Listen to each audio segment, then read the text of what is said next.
A debate of no confidence motion in President Cyril Ramaphosa, processing of bills, consideration of budgetary review and recommendation reports and ministerial briefings are just some of the things on the agenda in the parliamentary program this week. The National Assembly will begin its last week before it goes on constituency and leave period by considering budget review and recommendation reports of various departments. Parliamentary Spokesperson Moloto Mothapo joins us now to talk specifically about that motion of no confidence. A very good evening to you, Mr. Mothapo, and thank you so much for speaking to us. Let's first start with the vote of no confidence. Who brought the motion and when was it submitted to Parliament? No, this motion, SABC, and good evening to yourself and to the viewers. This motion was submitted by the ATM, which is one of the parties in the National Assembly, in terms of the rules of the National Assembly and in terms of the Section 102 of the Constitution.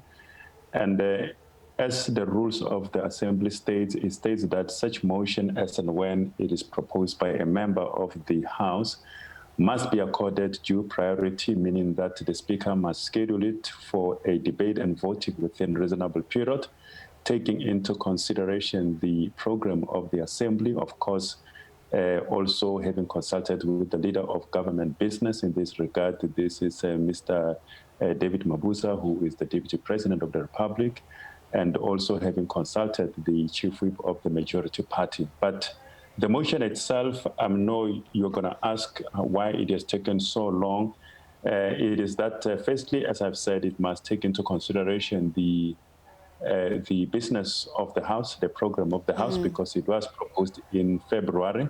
But also it must comply to the satisfaction of the Speaker with the prescripts of any relevant law or any relevant Before rules. we get to the prescripts, so you mentioned within reasonable time, and I know you say there were reasons behind the delay, obviously an unprecedented time, but the ATM certainly feels, I mean, we spoke to them last week, that it was not within reasonable time. So what was the process that was happening behind the scenes from February up until now? Yeah. Firstly, as you know, there was the need as a result of, because it was submitted towards the end of February, and you know that in March we went into hard lockdown because of the coronavirus, and the Parliament, including the National Assembly itself, had to suspend its business temporarily for a month to rearrange and overhaul its program.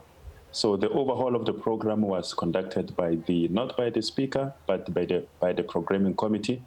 And therefore, the Speaker could find only this particular time of next week as a reasonable time, that appropriate time that the House can be able to debate and vote on this particular motion. But there was also a lot of toing and froing behind the scenes, because as I was trying to explain to you, that the motion must comply to the satisfaction of the Speaker with the prescripts of any relevant law or any relevant rules and orders of the House and directives and guidelines approved by the Rules Committee before placed on the order paper. So there was towing and froing.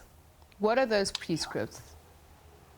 Well, it must include the grounds on which the proposed motion of no confidence is based.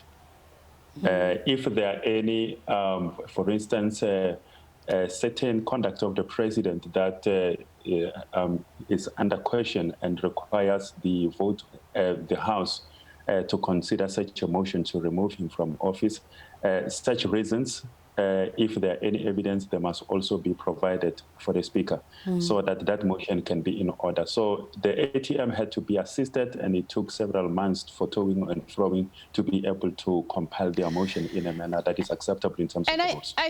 Mr. Mothapo, because one of the reasons we're doing this is that members of the public understand that do I just wake up one day and feel dissatisfied with the President and then I say I am now launching a motion of no confidence? So the laws that govern this, I'd imagine that it's the Constitution, and you say it has to be, I think, within reasonable grounds. So in this case, the ATM was lamenting the state of the economy, and I think the issue of blackouts, the load shedding.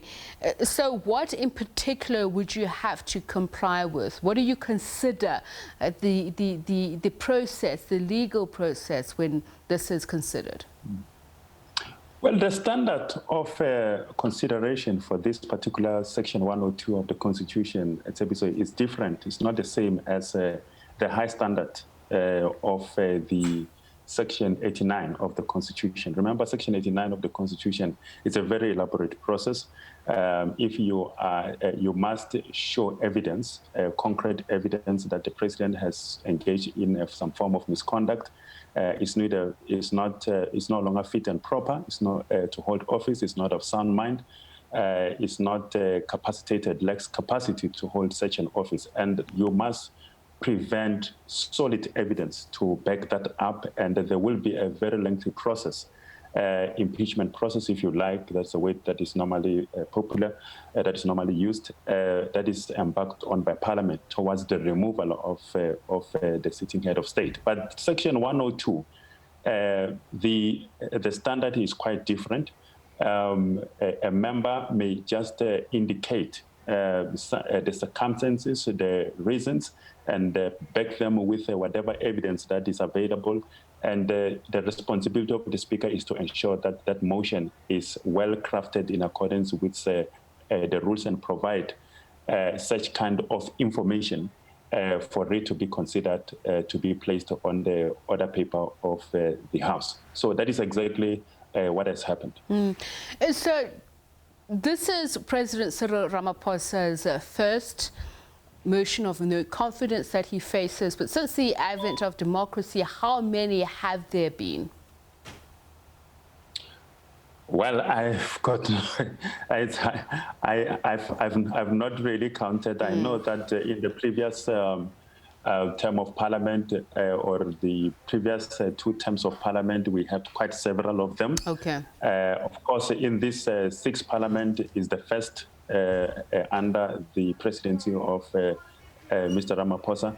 But I'm sure that information can be provided. I suppose the bottom line is just to also understand what is the purpose of this. If it hardly ever pass, is the point of it to test Parliament's,